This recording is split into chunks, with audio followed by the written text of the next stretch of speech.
Marc Lebrun, le jeudi est toujours sur Vive Plus, malgré les vacances. Bonjour Marc. Mais bonjour Jocelyne et bonjour à toutes et à tous. Et vous nous arrivez avec quelques petites news automobiles toutes fraîches. Tout aussi fraîche que savoureuse. On sait que vous aimez ça, la bonne chair. Oui, tout à fait. Ici, nous commencions par l'annonce d'un tout nouveau modèle chez Nissan. Et pourquoi pas? L'Aria, donc ça s'écrit A-R-I-Y-A, dont la présentation sera diffusée depuis le pavillon Nissan à Yokohama, au Japon donc, ce 15 juillet à 7 heures du matin. Ce modèle, présenté au Salon de Tokyo en octobre 2019, a la particularité d'être 100% électrique. Alors esthétiquement, c'est un véhicule qui se situe à mi-chemin entre le Qashqai et le X-Trail. C'est donc un SUV coupé de 4,60 m de long, disposant de 5 portes et de 5 places. À ce stade, Nissan ne diffuse encore aucune information précise quant à la capacité de la batterie, ni de son autonomie, mais certaines sources laissent à penser qu'elle serait de l'ordre de 480 km, ce qui est pas mal. Alors, si je vous dis 500, vous pensez à quoi? À Fiat? Bravo, vous remportez la finale de Youpi! notre grand concours, Jocelyne. Qu'est-ce que je gagne? Euh, Une Fiat?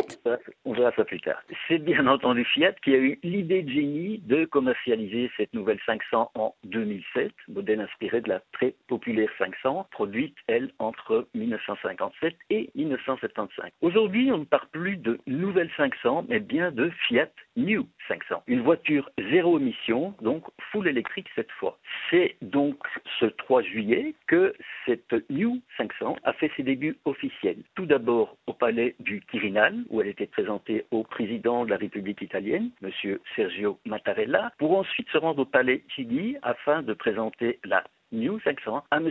Giuseppe Conte, qui est le Premier ministre italien. Alors, la Fiat New 500 BEV, créée, développée et mise au point à Turin, annonce une autonomie pouvant atteindre 400 km en cycle urbain. On voyage beaucoup avec vous dans la chronique. Mais voilà, on va faire encore un petit détour par l'Allemagne, puisque le tout nouveau Tiguan de Volkswagen a été dévoilé en première mondiale. Le Tiguan, vous ne le savez peut-être pas, est le SUV le plus plébiscité d'Europe. Également, un des plus vendus au monde, puisqu'il a été produit à plus de 6 millions d'exemplaires à ce jour. Volkswagen dote par ailleurs ce best-seller d'une transmission hybride rechargeable de toute nouvelle génération qui développe une puissance combinée de 245 chevaux. Alors, outre la motorisation hybride, ce SUV propose également, et pour la toute première fois, un Tiguan Air, propulsé quant à lui par un moteur TSI de 320 chevaux. Les experts Volkswagen Air ont conçu ce modèle haut de gamme on ne peut plus dynamique et traînant une transmission intégrale de conception nouvelle. Et enfin, pour ce qui est des moteurs turbo-diesel, ça existe encore, les TDI donc, et grâce à la technologie Twin Dosing de Volkswagen, ils se classent dorénavant parmi les moteurs à combustion interne les plus propres au monde, puisque les oxydes d'azote